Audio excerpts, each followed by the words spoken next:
भगवान का गुणगान करते करते देवहूति मैया इतनी मग्न हो गई कि मूर्छा खा करके गिर पड़ी और उनकी आंखों से अश्रु निकल पड़े और जो अश्रु निकले वही सिद्धिदा नाम की नदी हुई।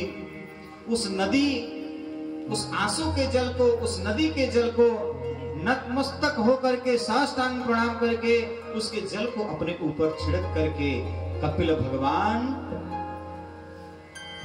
गंगा सागर चले गए। बोले कपिल भगवान की जय।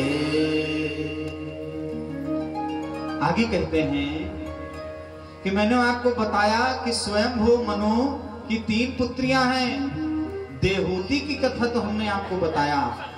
अब आकृति जिनका वंश आगे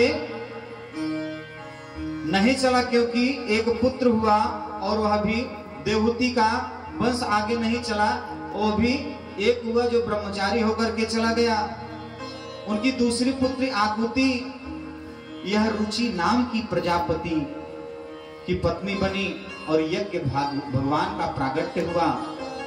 और तीसरी बेटी प्रसूति दक्ष प्रजापति के साथ ब्याही गई।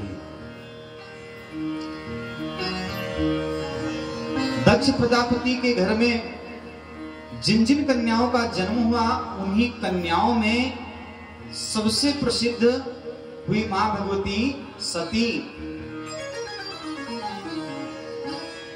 3 पुत्रियां और 2 पुत्र हुए थे ना, देवहूति, आकुति और प्रसूति।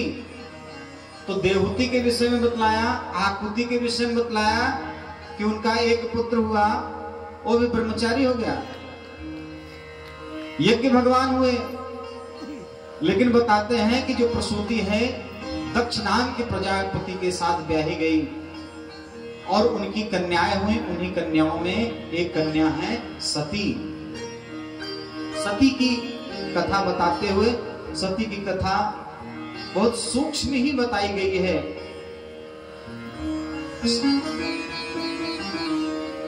प्रजापति दक्ष अत्यंत बुद्धिमान, भगवती सती उनकी पुत्री बन के आई और थोड़ा बहुत असर तो मां भगवती को भी था। एक बार ब्रह्मा जी दक्ष प्रजापति को राजा बना दिया। दक्ष प्रजापति को जब राजा बना दिया तो दक्ष प्रजापति को अभिमान हो गया।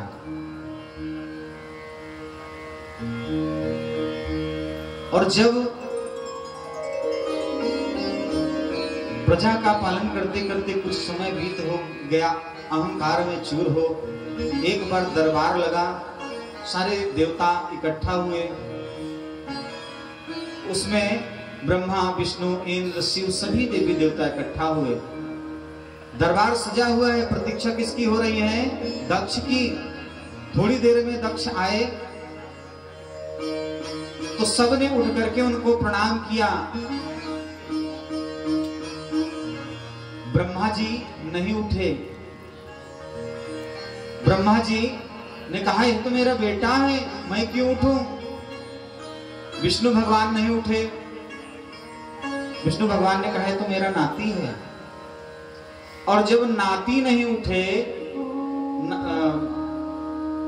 यानी बाबा नहीं उठे, पिताजी नहीं उठे, तो सती जी का विवाह भगवान भोलेनाथ से हुआ था।